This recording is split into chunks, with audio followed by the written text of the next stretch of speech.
Today on What It's Like, we are back at Max Motive in Cheswick, Pennsylvania to feature this 1971 Mercury Cougar convertible. But before diving in deep with all of the specs and period correct ads, I am Jay. Welcome to What It's Like. This channel, we feature the classics, vintage, some exotics, lots of orphan cars, and cars off the beaten path. If that sounds of interest to you, subscribe and hit the bell icon next to it to never miss a video.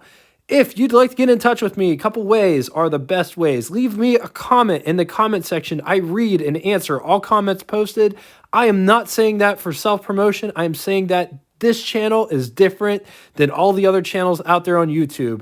If you leave a comment, you will get a response from me, not a secretary, and it will always be that way. Second way is we made a Facebook group that correlates with this YouTube channel. There is no obligation to join, just simply saying that it's a thing. And if you're new to the car hobby, it's a cool place to share your cars and stories.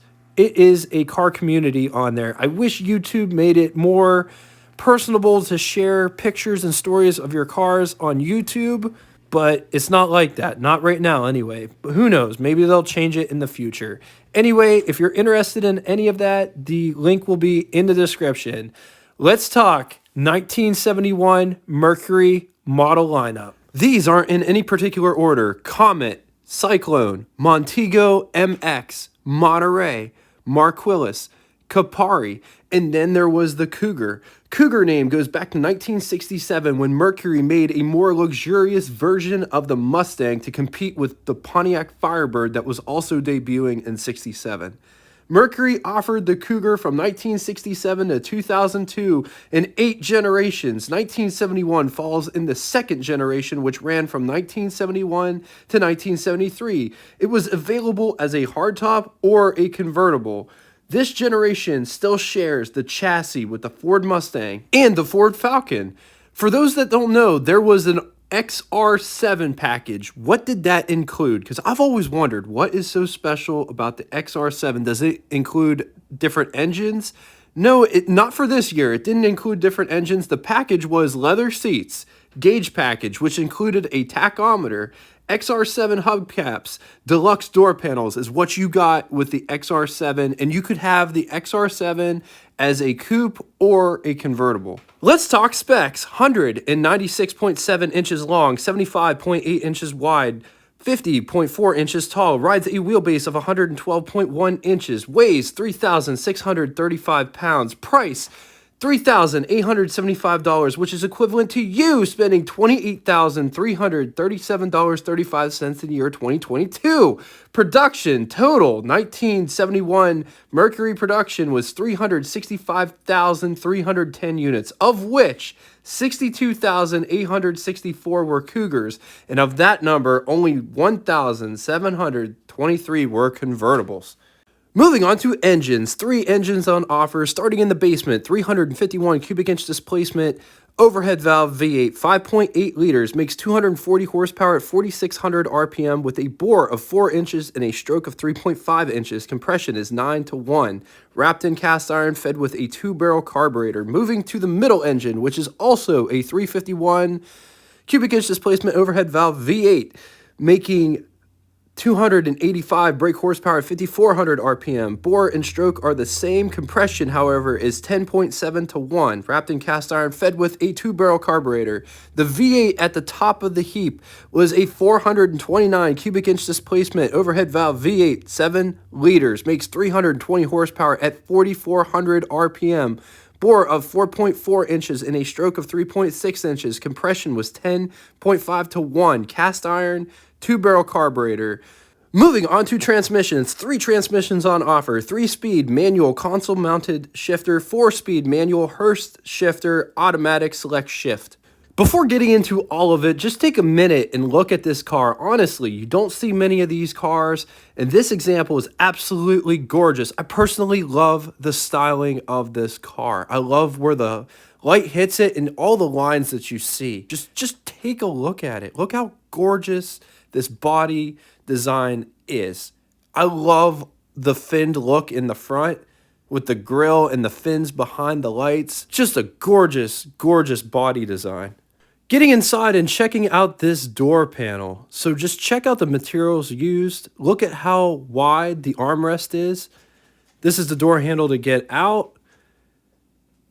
Very interesting place to put it. Window crank for the big window. Notice there are no vent windows. Door handle to pull the door closed.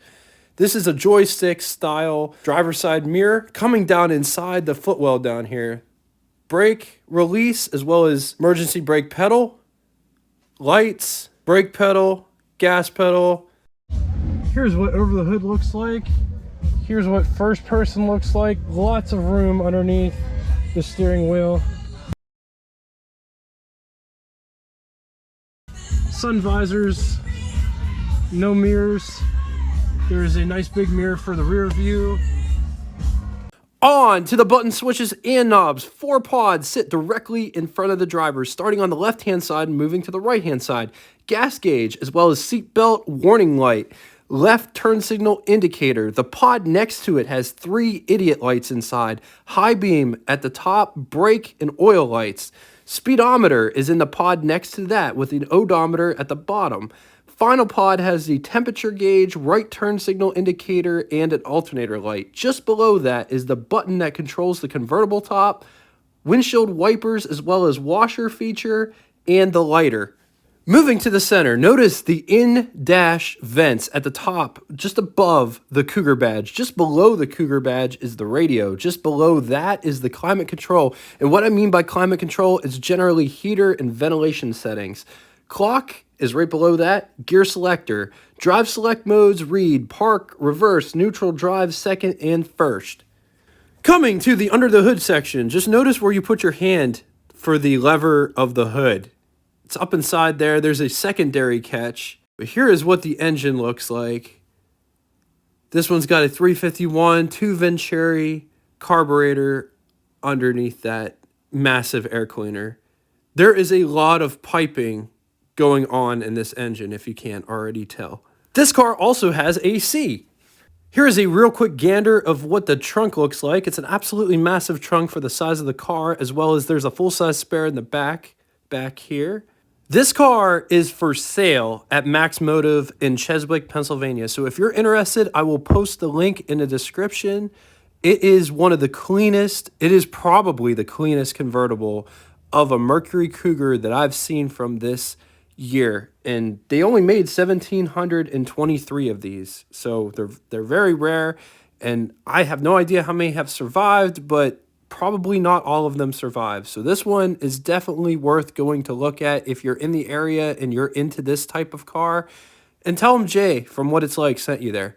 All right, it's that time again. It's time for Name That Tune. First person to give me the correct name of the band as well as song title correctly will have their comment pinned to the top of the comment section.